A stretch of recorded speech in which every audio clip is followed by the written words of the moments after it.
Hello, everybody. I'm going to start off by saying that I'm a firm believer that stupidity does not exist. Now, I'm not trying to say that there aren't stupid people, because there are. And stupid people are subject to doing stupid things. But it's not necessarily because they're stupid. Not because they're dumb, not because they're fools, but because they're ignorant. Ignorant to basic, fundamental knowledge, ideas that we common people would consider common sense. First off, it's not common because these people don't have that common sense. So if everybody doesn't have it, then it's not common. They lack this fundamental knowledge or ideas that we would consider common sense. Now let me tie this stupidity into genius. Because we're all born human. Us people, we're all born human. And people are not born stupid, nor are they born geniuses. People are developed into the person that they are today from the factors, from the experiences, the stimulus from their environment that influence them and their mind to develop into the way that they become. Now, when I talk about genius, I'm talking about the Albert Einsteins, the Steve Jobs, Bill Gates, people who use intellect to become successful, and they use their intellect to push boundaries. That's what I mean by genius when I'm talking about geniuses right now. These people who are geniuses are not born geniuses. They're born babies just like us.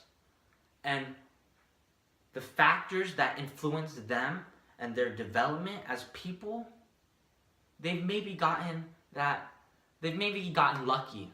They've got that special dosage of the perfect factors that shape them into the geniuses that they've become. Now, I'm not trying to say that we can't get those factors also, us common people who wouldn't really consider themselves geniuses. But they've gotten the factors that help them develop and master a craft that they've been devoted to. Now,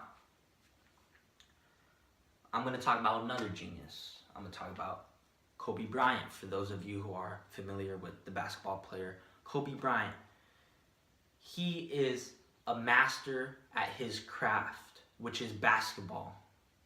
You would argue that he's a genius. His understanding, his knowledge, his experience with his craft allows him to perform at the skill that he is able to perform at. That's genius. These children that dream of being like their favorite basketball player, Kobe Bryant. Kobe Bryant was a child just like everybody else. But he was able to gain the factors, the stimulus from his environment to develop him into the athlete that he has become. That goes the same with these people with their mind. Their mind was developed from the environment that they grew up in to develop into the genius that they've become. Now, I'll bring in my own experience with development. And when I talk about factors, I'm talking about anything that can influence the way we are developed. For example, I was quiet growing up, and because I was quiet, I was forced to figure things out on my own. And what I mean by that is teachers would always say, "Oh, feel free to ask questions. There's nothing wrong with asking questions."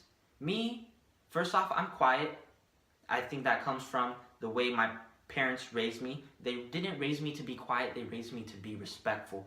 And because of that, I was a quiet person growing up. I was a quiet child, and I was scared to ask questions. And because of that, I was forced to figure things out on my own. And because of that, I was able to approach knowledge differently. And I wasn't raised to necessarily approach knowledge that way. I was just raised in a polite manner, and that factor shaped into me becoming the learner I am. Now, let me quote Pablo Picasso. Pablo states that inspiration does exist, but it needs to find you working. These factors do exist. These factors that shape geniuses into who they are, they do exist and they can affect us, but we have to be working when it does.